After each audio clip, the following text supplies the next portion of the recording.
Just had a conversation with somebody I've known on the internet for 5 years, but we haven't really spoken in 5 years. And we were exchanging observations on why it is that life in the United States of America is so unbelievably, intolerably awful. Stay with me for a minute here. I really think that most people who are born and raised in Europe, who have never been to the United States of America, they cannot imagine how awful daily life is in the city of Seattle. Many Americans will tell you that Seattle is one of the most wonderful cities in America, that it's one of the most pleasant to live in. Let me tell you something.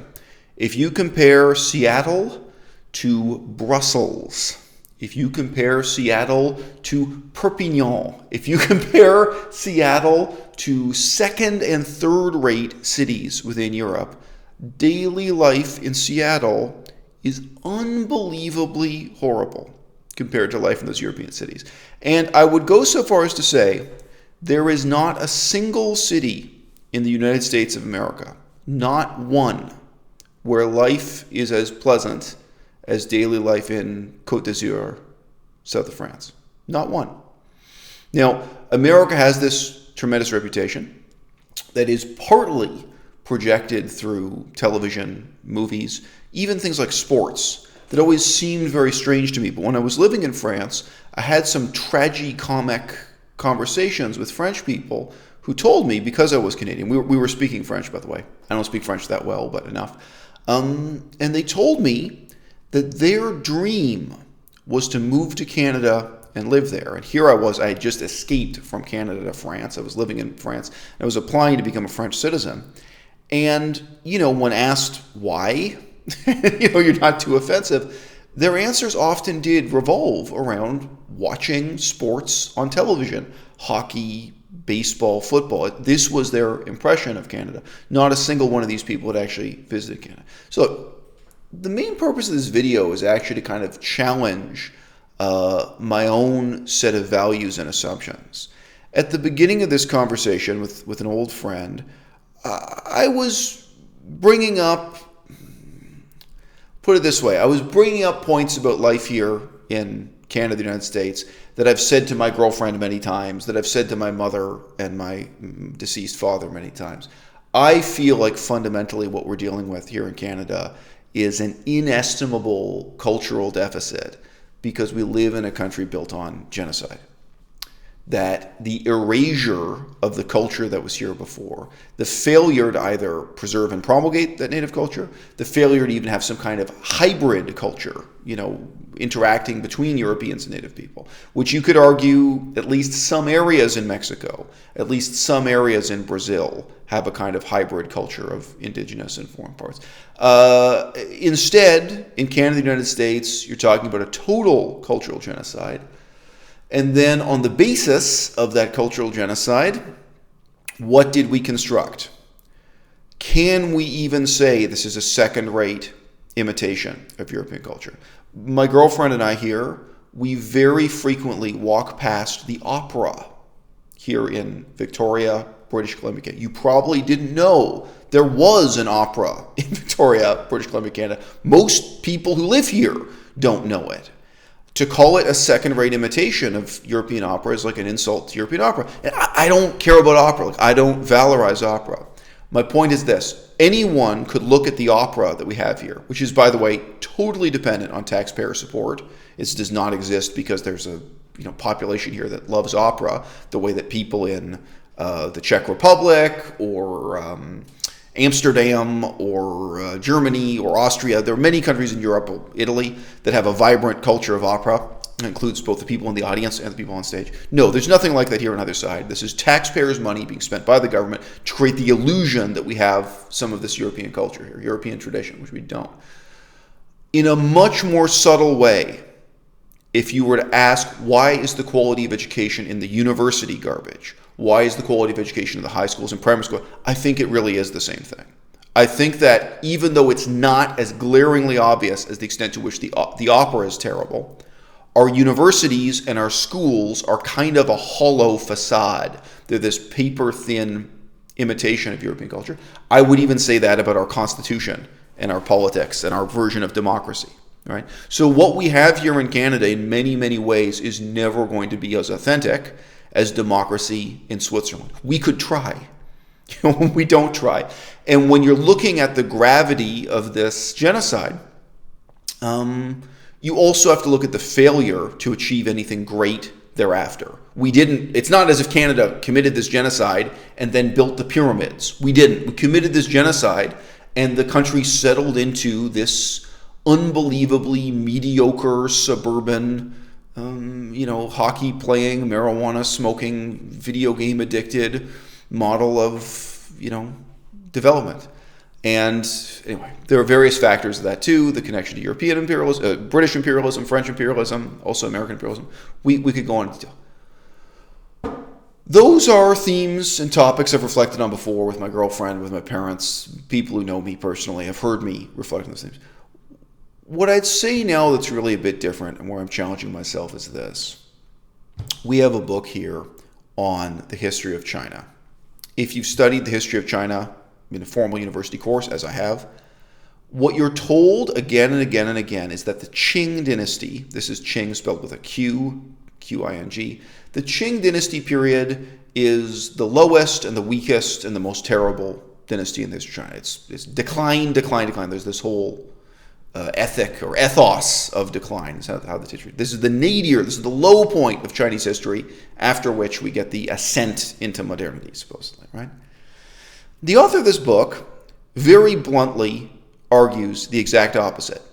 He says, no, this is maybe the greatest period of the Chinese Empire in many obvious and important ways, like military history.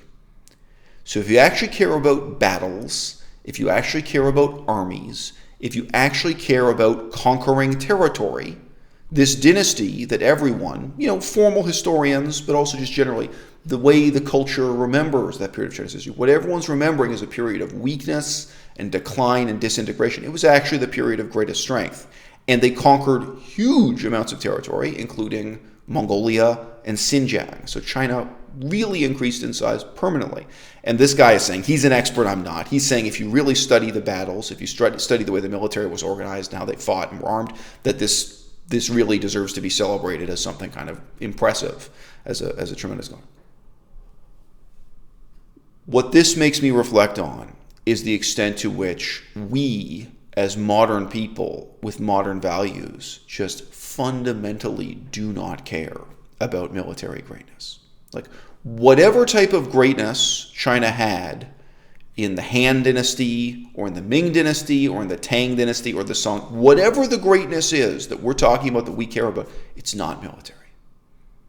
And whatever greatness or whatever weakness we perceive and we care about in the Qing Dynasty in that period has absolutely nothing to do with military strength. So I feel like in the year 2020, the evaluation of the strength of the United States of America very simply falls into these two separate yet strangely overlapping categories. What is the strength of the United States of America? Military. Nobody else has aircraft carriers like the United States of America. Nobody else has submarines that fire Tomahawk missiles. And by the way, the reason for that is those Tomahawk missiles can cost over $1 million per launch. Mind-blowing, the budget that has to go behind these things, right? Nobody else has ships that can fire long-range torpedoes, satellite-guided, with tremendous accuracy over tremendous difference, the way the United States does. Unchallenged naval dominance, unchallenged Air Force dominance, and yes, y'all, there's this little thing called the atomic bomb they have to back it up with.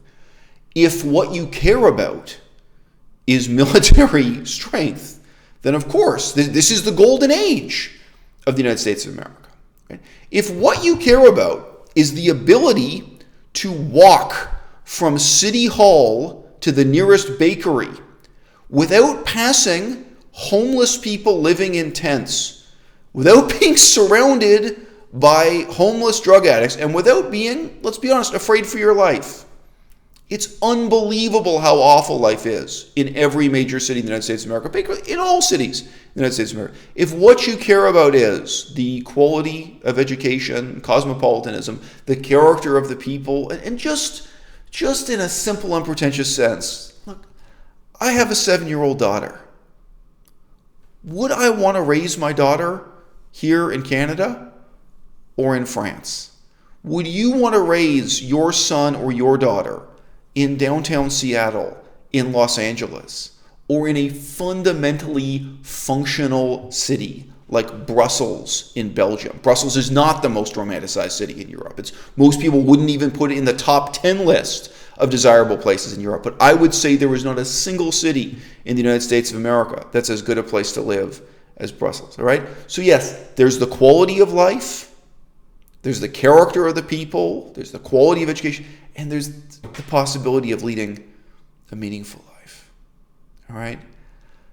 The type of wealth that matters to me, the type of power that matters to me, is not the wealth and is not the power that the United States of America has in such tremendous quantities.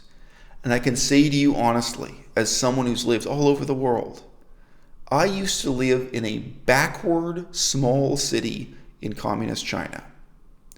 A city that Chinese people themselves consider poor and a bad place to live. I do not believe there's a single city in the whole of the United States of America that's as wonderful a place to live as that city in China.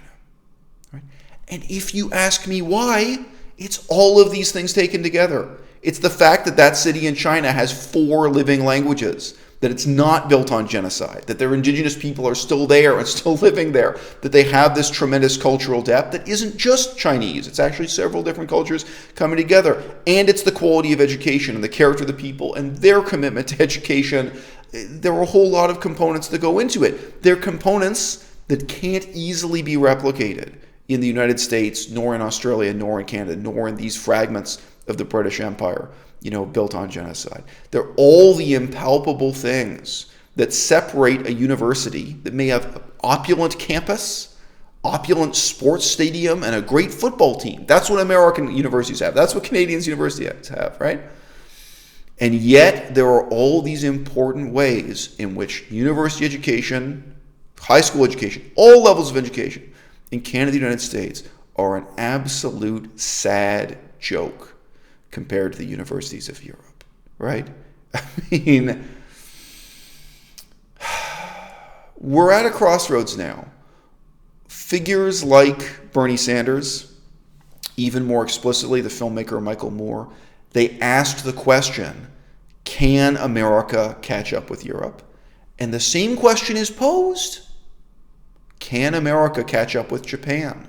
Can America catch up with Taiwan? Taiwan has single-payer healthcare. Scotland has a socialized healthcare, public payment system for healthcare, National Health Service. I don't want to put it, right? There are some really obvious ways in which the United States is simply behind, and they're not just behind Europe anymore.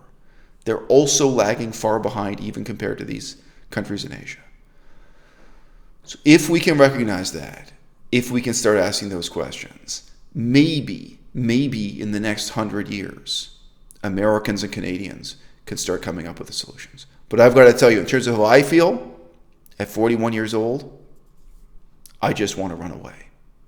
I know I can have a better life than this in Hong Kong, in Beijing, in Dahong, even in Thailand. I know I can have a better life than this in like the worst city imaginable in Western Europe. It's very, very hard to live with the crushing compromises that 21st century culture imposes on us as Canadians and Americans.